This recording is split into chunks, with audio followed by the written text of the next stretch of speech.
Hello and welcome to this week's episode of Healthy Innovators TV. My name is Barry Shrier and I'm the founder and CEO of GIANT Health. GIANT Health is a community of nearly 300,000 people. Our strapline is that we serve everybody around the world whose business is healthcare, technology, and innovation. We invite all of our listeners from around the world to go to our website, www.giant.health, and look at the upcoming event that we have, our flagship annual event, which this year is the 6th and 7th of December in London, England. If you're interested in innovation in technology, and in particular in healthcare and tech and innovation, we invite you to come to the GIANT Health event. The event is, according to the Financial Times newspaper, Europe's largest, most valuable annual health tech event. So hope to see you there. Every week, we bring you some incredibly interesting and dynamic and accomplished people that are leading the world in terms of innovation in healthcare, development of healthcare products and services, and helping us to achieve our own vision, which is to improve the health and the well-being of people around the world by supporting innovation and accelerating the adoption of new technologies and innovation in healthcare. So today, I'm very, very happy to introduce you to Josh Valman, who's the CEO of RPD International. Hello, Josh. How are you today? Hey, Barry. Thank you for having me. No, it's a pleasure. It's good to see you and really have been looking forward to our conversation. So thank you for making the time. So Josh, to begin with, if you don't mind, if I could just ask you very briefly, tell us a little bit about your background and how did RPD come into existence? Yeah, of course. Yeah, I mean, it's a strange, unconventional route to market, I think. Remember Robot Wars? You had Robot Wars or BattleBots or one of these shows, right? Yeah, we've always been huge fans of Robot Wars. Yeah, that's my life. I was about 10 when that was on TV. So the thought of watching people trying to attack each other with robots they've made in their shed on TV was about as fascinating as it gets. So Absolutely. Yeah, I got involved in that. Started making interesting things, expecting that to be a world of kids. It feels like very much like it should be a kids thing. Yes. It's not. It's Oh gosh. It's people with tens of thousands of pounds in funding, and they've all got PhDs and big corporate responsibilities, and I turned up as a kid. But they didn't tell me to go away, so I spent several years learning how to design things, how to make more and more complicated things, just learning how to design in 3D and learning the maths and the science behind all of this robotics. And Nice. it got out of hand, really. I was going to factories in the UK because I couldn't make this stuff at home, right? You start with sellotape and Lego and whatever else, but by the time I was designing real components, I couldn't make these things at home. So I'd go to factories in the UK and I'd take my dad with me and some metal I bought on eBay and a drawing, and I'd say, right, here's £13 in coins. Can you make this for me? I don't think they had any idea what to do with me. I mean, they sort of had this running joke. Every factory I went to would go, oh, you should go to China. Go and spend your pocket money in China. You can afford manufacturing there. And oh no. this is quite a closed off world that hadn't quite appreciated that, yes, you could do that. And Yes. I was very lucky. I mean, that was the time just before when manufacturing in China had become, pretty dominant, but was still quite a distant place. And most local factories weren't communicating in the same way we do. There was no websites or any Google marketing or anything like that. So if you went onto Google and you searched Chinese factory, what you found was basically people from the UK and Europe and America who'd gone out to China to set up factories and understood how we were buying. Oh, okay. So I was really lucky in that everyone I found were, a lot of them were English speaking. I could communicate and deal with them in the same way you deal with somebody in the UK or at least somebody in the Western world. And very lucky to have met some really supportive people that said, yeah, why not? We've got hundreds of 5-axis CNC machines. If you've got drawings, we'll make it. Mm-hmm. And caught up in a whole world of just being able to design absolutely anything. I mean, 5-axis CNC back then wasn't really something accessible. It was, really you could send anything through and they'd make it. So I made some really crazy stuff and started, just pushing the limits of what was possible. And obviously I could afford it because back then, Nice. the pricing for this stuff was crazy Yeah. cheap. And so yeah, got involved in more advanced robotics. And then all of these people that were in these really quite senior engineering positions involved in the robotics world on their weekends started to say, well, come and have a look at this. How would you redesign this? Or here's something I'm doing at work. What do you think? And I cool. very quickly became a supply chain consultant, but I was still at school. I was 13, 14 years old when that first started. And it's quite a funny job because it's quite remote by nature. Supply chain is a global thing. People don't really expect to meet you. This is long before COVID and video calls. Everything was on the Sure. phone and it was expected to be. So Yeah. no one thought to ask who I was. After a few introductions and a bit, far removed, I got involved in all sorts of stuff, development of new toys and consumer goods and even some aerospace stuff, where I was just helping people understand, how do you deal with manufacturers in China? As China was evolving very quickly at that point, it was sort of what components make sense here, what needs to come out. And, to me, it was just asking stupid questions. But to them, these were a lot of systems that were 50 years old that needed questioning. Okay. So yeah, I had a lot of fun, got involved in a lot of things. Numbers got very large. No one really asked who I was until eventually somebody wrote something about the work I was doing. And within about 3 weeks, the whole world came crumbling down. They found out at this point, I was still 17, still at school, no qualifications, but dealing with pretty large global manufacturing. And yeah, very quickly it was a case of, hang on a minute, no, we can't be doing this. Everything off the table, basically got fired before I was even 18. And Oh no. it was, yeah, in hindsight, fair enough. But at the time, it was chaos, really. And so one of the things that was really clear there was that these were mostly big companies, and what they were really good at was ideas. They Yes. knew what the world needed. And Right. to be honest, once things got to scale and it was sort of continuous monthly forecasts and production, they were Mhm. happy and comfortable. The bit in the middle was nigh on impossible. How you actually deliver this innovation and this change to the world was almost impossible to them. How you, yes, develop a product, but then go through all the regulatory, the certification processes, and particularly how you make the first 1,000, 10,000, 100,000. They're really very different manufacturing facilities to what you'd use to make 10 million of something. Okay. And it just wasn't possible for them, which is why most innovation budgets weren't resulting in anything interesting or any real change. So I started RPD 10, 12 years ago now to provide a platform for that. Someone or a business you could go to and say, right, well, I need something like this that does this, or I've got this idea or this piece of technology we've developed in a lab or at a university, and now I need 10,000 units in the market, end of next year, go. And the idea was that we'd be able to provide all of that in-house. You talk to one person and see your idea become real, get in front of real customers and get some real scale. And that's still what we're about, really. I mean, we're probably 50% corporate customers helping some really big businesses do this, but also 50% smaller businesses, individuals, universities, startups, even SMEs that have been around for a long time but are looking to evolve and change, making, Interesting. well, absolutely everything, really. Yeah. Yeah. Well, that's so interesting, and how amazing that all came out of the famous Robot Wars. What a Yeah, what a great I owe a lot to that TV show. Yeah. what a great origin story. And uh, there does seem to be a pattern amongst very talented entrepreneurs of starting very young, like you did, and in a way, I don't know if hiding is the right word, but having to somehow not necessarily divulge that you're in fact a very young person, as opposed to a 45-year-old well-seasoned business consultant expert or something like that. So that's a great story. Thank you for sharing that. So we've heard a little bit about the origin. Why does RPD exist? What's the need out there, or what is it that you guys are doing which has become so popular and important? Yeah, I think this is the most important thing. It doesn't really matter how it's come about. The real problem in the world, the problem or an opportunity, I think Both. the solutions to most things exist, right?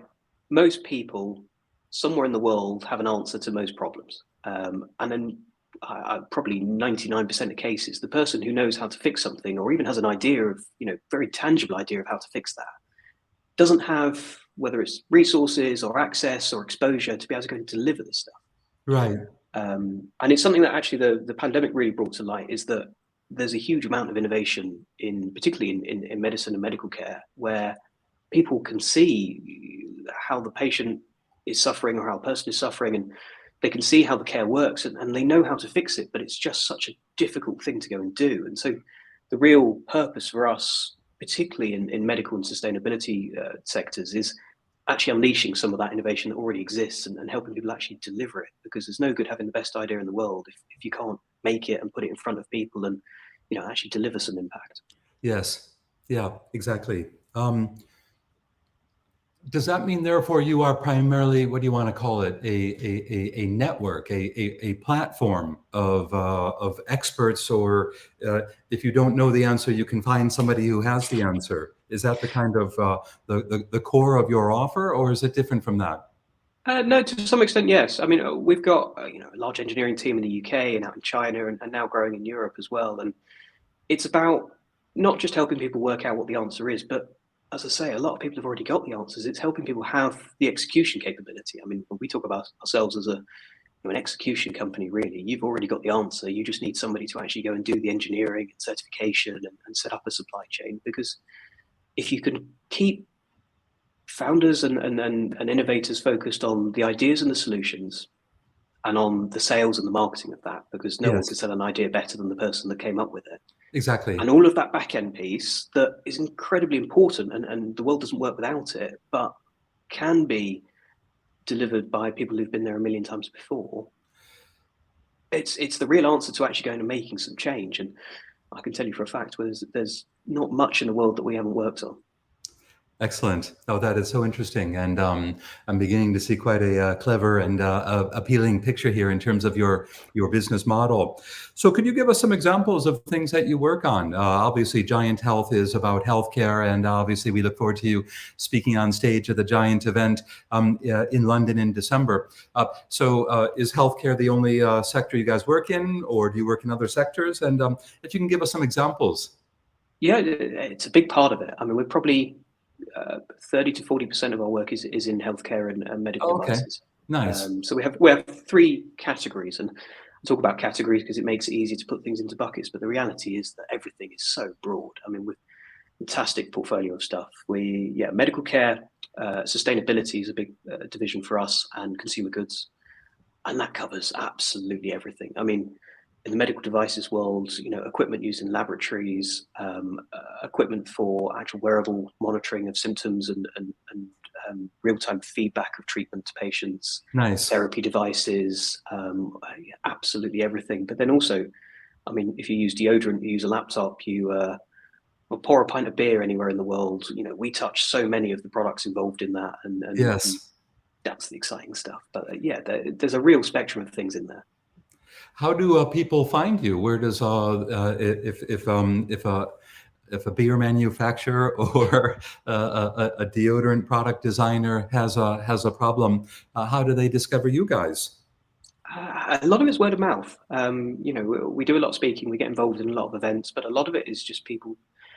The world of innovation is actually quite a frustrated world. I think on the face of it, it's all excitement and everybody having these great pitches and ideas and shiny websites. But Yeah, yeah. the background of that is a lot of frustrated people. And so my big seems strange to say, but my sort of target when I'm looking for people is who are the frustrated people? Who are the people sat in these businesses going, I know what we need to do, I just can't get it to happen.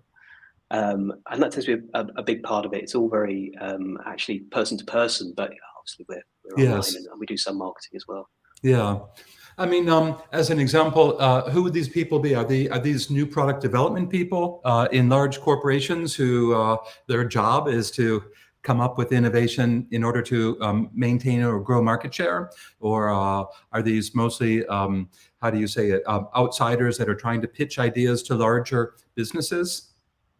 I think we have to split it. I think that because we've got big corporate customers, but we've also got the smaller SMEs. Mm, Customers are a surprise to me. I always expected it would be heads of R&D and very senior people coming to us in sure. R&D and innovation roles, as you say.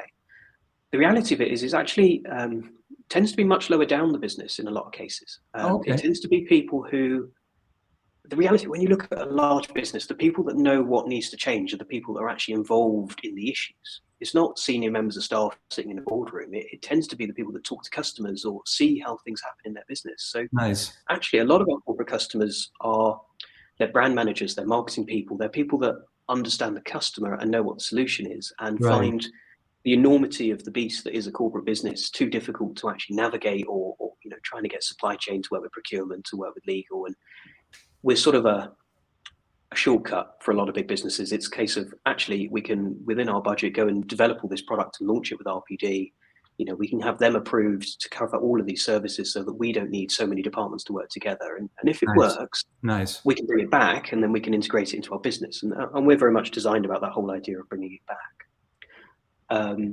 But now when you talk about smaller businesses, it could be anyone. I mean, we've got individual founders who might be incredibly experienced, who've got a new idea. We've got teams that might be part of university spin-outs where something's been validated in lab, but now getting it into a commercial product is a real challenge.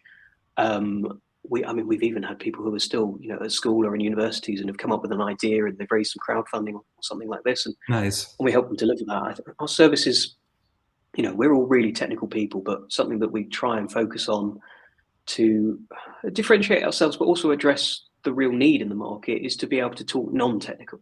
You don't have to be a really experienced, PhD of astrophysics to be able to develop a new product. Mm-hmm. Most of the people that have the answers, they're not people that can go and sit on the computer and design something or design a PCB or code these things. Our real important point for us is being able to talk to people in general commercial language about what we're trying to develop, what does it do, what's it for, and then be able to turn that into the technical that needs to exist. And for us, that's been really important, and actually opened up a world of people that we've never previously thought we'd be able to sell to, because everyone in the world needs to deliver something new one way or another. Yes, absolutely. Yeah. No, that's fascinating. I'm intrigued because I would have thought it would be very much a top-down exercise within a large company, and it would be the leaders, like I said, of NPD and so forth that would be coming to, but not. No, it's the people breaking the rules, actually. It's the people using us as the shortcut to go, actually, this works. We need to do something about it. And there's too much evidence for you to tell me no. Exactly. And that's often been the best way through some of these, Yes, names, that's because I'll get perfect, some people though. in trouble, but some of these large corporates, yeah. Yeah. How do you work with such a variety of businesses, so many different companies, so many different products? It seems like that's too broad and too varied of a ecosystem for a single business to get involved in. How do you do all that? Yeah, it's something I faced a lot when we were starting, and even now, my business partner and I, Jocelyn, we go into meetings and people say, no, there's no way that you could design deodorant cans and a IVF diagnostics microscope and at the same time be designing a beer pump. But it's true. I mean, over the 10, 12 years and I don't know how many hundreds of projects now, we're probably even into the thousands of products that we've launched, and all of those, despite the disparity in what they are and what they're for, have followed a very similar process. And I mean, that's what we've been working on for years, is actually, to some extent, systemizing. How do you go from back of an envelope drawing all the way through to that first 10,000 units getting onto a plane or a ship or whatever it might be? Yeah. And that's, for us, is actually systemized. So you can actually go into an internal system as somebody at RPD and go, okay, I'm on week 4 of a project, and it doesn't matter what it is, it will tell you what we need to do, what the documents look like, what the templates look like. And that's just years of learning. And every time we develop something new, going, right, okay, actually, if we ask this question at this point, we might find this problem, or we might identify this solution. Sure. And that's so important. And it seems ludicrous to think that, yeah, as you say, developing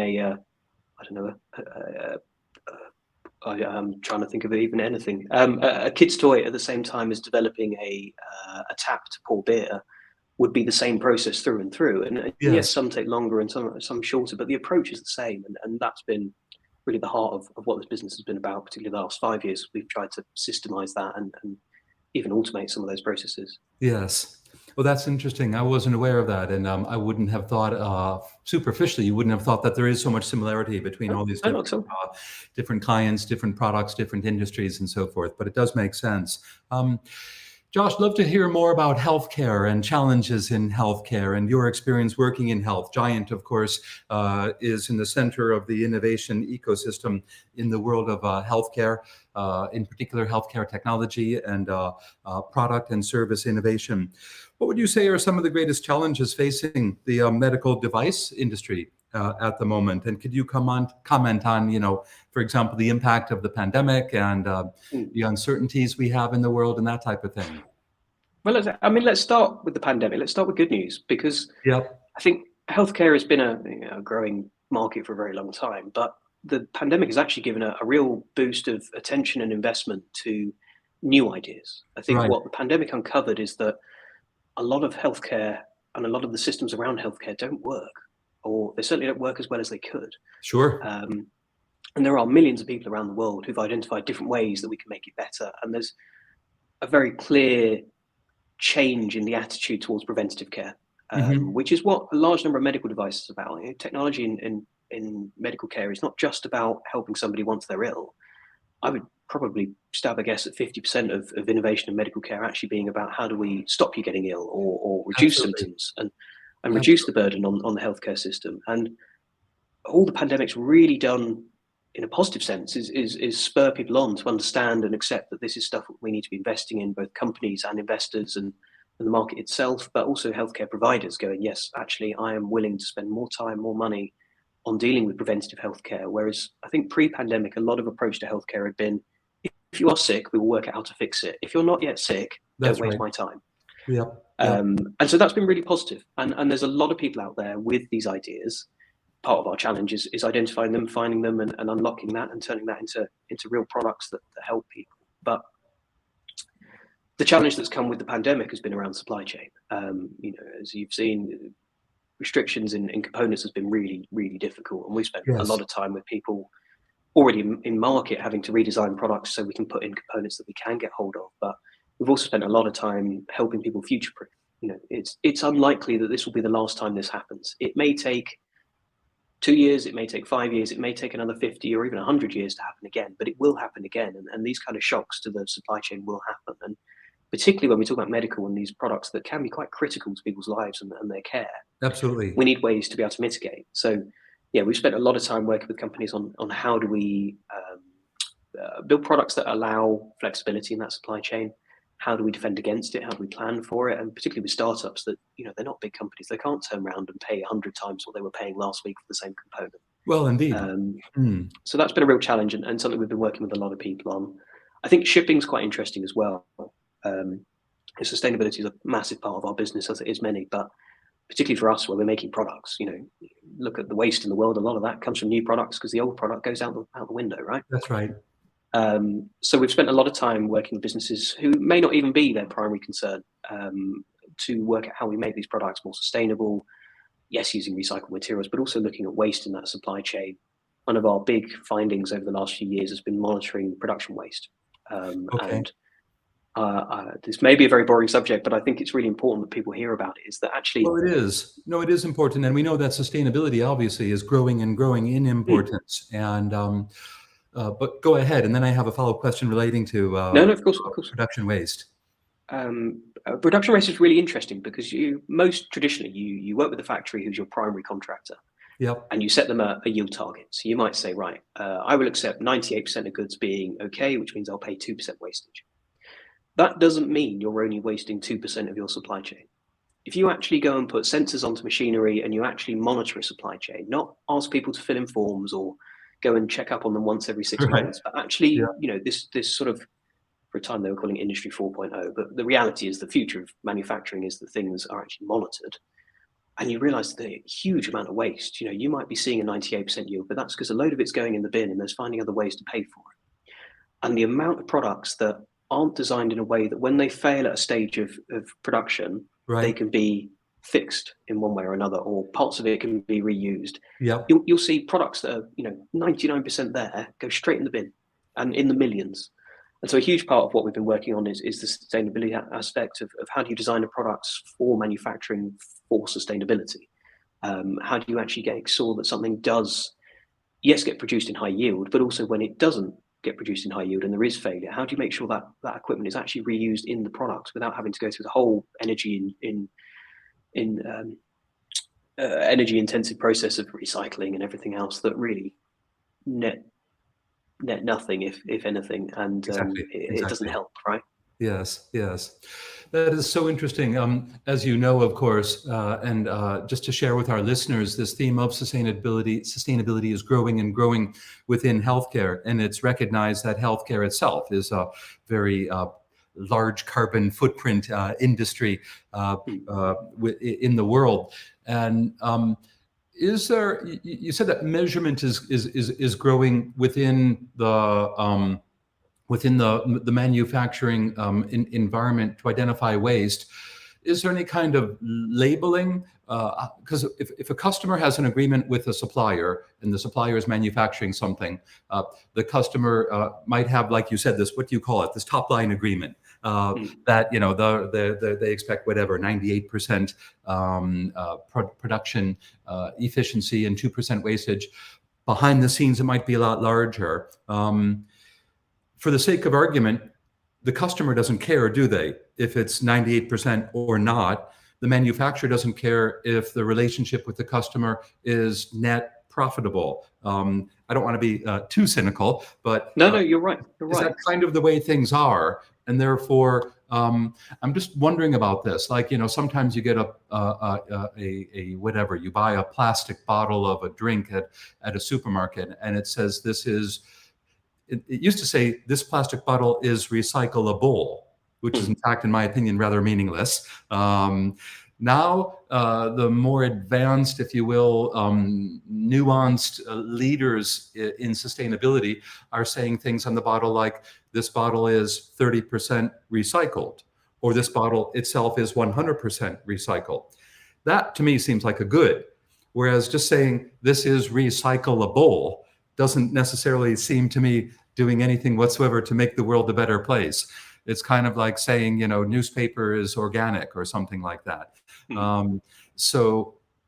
Is there a move towards this, what do you want to call it, deeper understanding, which I'm suggesting might not make a difference in the eyes of the buyer and the manufacturer directly, but for the whole ecosystem, for the whole industry, it is important. Yeah, it's I don't know whether thankfully or not, but it's certainly being consumer led, and it needs to be.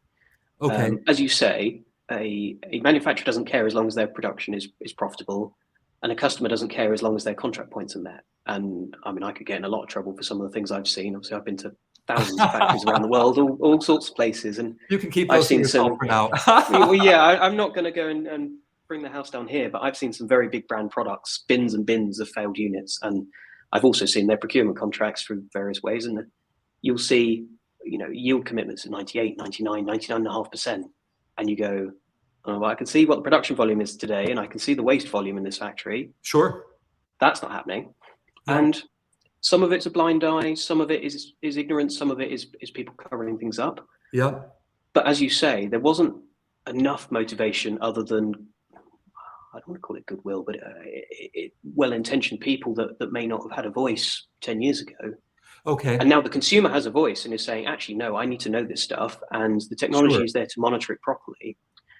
You know, people are actually drilling down into this stuff, and that's a massive change, but also it's a huge amount of work to develop products that are capable of achieving that. You know, there are products that have been on the market for 10 years that now have to be totally redesigned to actually meet the sustainability targets that we need to meet as manufacturers. Yes. So it's a really interesting opportunity. It's nice to see that it's actually getting the attention and people are making the change. Exactly. Yeah. But it's a big part of it, and you know, and shipping comes into that as well, and moving away from this idea that everything is made one side of the world and it will be distributed globally, and actually moving into products that can be produced locally. And I think we're going to see a lot more legislation there. We're already seeing right to repair coming through, and we've seen people trying to dupe that legislation and try and find ways around it. But as more consumer pressure comes, these regulations will become less of a headache and more of a guidance on how you make sure your consumers are happy. Exactly. And that's the same. It's the same in healthcare. You know, whether you're a patient or a customer, really shouldn't differentiate, and you will get the same pushback from patients as you will do consumers on the high street. Sure. Yeah, and that makes sense. And it's good to hear from you about how it's consumer led, because that probably is the only source of, if you will, valid and eventually long-term effective impetus regarding sustainability. Fascinating. So Josh, obviously we're very excited, and on behalf of Giant Health, really looking forward to you speaking at our annual flagship event coming up on the 6th and 7th of December in London. What do you have in mind to speak about? Yeah, absolutely. Well, I'll be there on the 6th of December. I've got two opportunities to speak to people. The first one will be on the main stage on the morning of the 6th. And I want to talk about opportunities and challenges facing people developing medical devices, both corporate and SME and startup. You know, the world is changing very quickly. There's a lot of advances in manufacturing, but there's also a lot of changes in the world that people need to be aware of. So that might be people who are about to go into production and need to see some key flags. That might be people thinking about developing products or looking to start spinning out things from universities. And so I'm going to go through some of those key challenges, what we can be doing to mitigate against them, and hopefully give Nice. some people some tips and some things they write on the back of their hand and go, right, yeah, we really need to look into that on Monday because that could be an issue. Yep. And then my second opportunity, I'm joining the investment stage. So for the startups pitching investors, I've got a short opportunity to talk to you. I thought probably the most important and helpful thing I can do is provide a bit of guidance on what do investors need to see from you to prove that you've got this, you understand how we're going to develop a product, how we're going to meet regulatory requirements, and how we're going to get that supply chain up and running. So having spent many years dealing with investors, both for our business and for a lot of our customer businesses, and working with investors to identify interesting opportunities to invest in, I thought I'd give some of that back as a bit of a cheat sheet of these are the things you need on your slides to prove to investors you do know what you're talking about here. Nice. Well, that's fascinating and so important. I think you alluded to this early in our conversation. You can have people with brilliant ideas, brilliant passion, brilliant knowledge from their own domain experience and expertise of where the need is and how the need can be resolved, but they might not in any way whatsoever have the expertise that you guys bring to the party regarding all of the issues we've been talking about today, which is quite different, isn't it? These are different skill sets that come out of different experience and different ways of working and viewing the world. You can be a clinician as an entrepreneur, working in a small team in a hospital, seeing exactly what's needed, but of course, not have any experience whatsoever in product design or manufacturing, and vice versa. And so it's a really important, what do you want to call it, coming together of complementary skills and capabilities and insights. Yeah, absolutely. And that world changes every 10 minutes as well. So it doesn't matter how many years you've been manufacturing something. If you knew what you were doing 5 years ago, you're an amateur again by now. So oh no, it's important to be around people that understand that. And look, my job is to help people. It's not to go out there and only talk to people that are going to buy from us and work with us. My job is to spend as much time as I can with startups and SMEs and big corporates as well, talking through what's happening, what are the big innovations, what are the big pitfalls to look out for. And my big excitement for coming to events like this is just to be able to talk to all of these people who may be in the midst of that, and the hope that I'll learn something and maybe offload something I learned to other people. Exactly. Excellent. Hey, well, Josh, I wish we had another 2 hours just to continue the conversation. I'd like to be in a beer garden with you, have a pint, and follow up on further investigations and discussions. This is so important as foundation issues within the world of healthcare to be able to understand these production operations, logistics issues you've been talking about. Often they're not the kind of shiny new stuff that one sees on the package or when one opens up or uses a new product, but it's fundamental for the success of all these products. So, Josh, it's been very, very good of you to allocate some time today. We're grateful for that. I know you're super busy, but we appreciate your time, and we certainly appreciate all the very interesting insights and the enjoyable story about the origins of RPD as well. I am going to have to go back and look at some old Robot Wars videos to relive all of that. Excellent. Well, thank you, Barry. I appreciate it. And I'm looking forward to being there. So I'll see you very soon. Looking forward to that. So this has been Josh Valman, CEO and founder of RPD International. Josh, thank you very much. Looking forward to seeing you at the GIANT Health event on the 6th of December at the Business Design Center in London, England. And until then, Josh, good luck with everything. And really looking forward to having you on stage at GIANT. So thanks again. Thank you. So once again, my name is Barry Shrier. You've been listening to this week's episode of Healthy Innovators TV. Today, we've been very, very proud and delighted to have Josh Valman, the CEO of RPD International, with us, sharing his insights and also his expertise and ideas about innovation and the importance of some of the key issues which often get overlooked in healthcare product innovation relating to supply chain and design and understanding product and distribution and everything. So thanks again to Josh. We'd also like to thank a few of our other sponsors, thanks to Vodafone International and thanks to our knowledge partner, McKinsey. We love working with you guys and all of our sponsors and all of the exhibitors that are coming to GIANT this year. And again, to all of our listeners, if you like these videos, please remember to like them on the YouTube channel. Remember to subscribe. That allows us to help you to produce more and better videos. And looking forward to seeing all of you at the Giant Health event. As a reminder, our website is www.giant.health. And we hope to see you on the 6th and 7th of December in London, England. Thank you very much.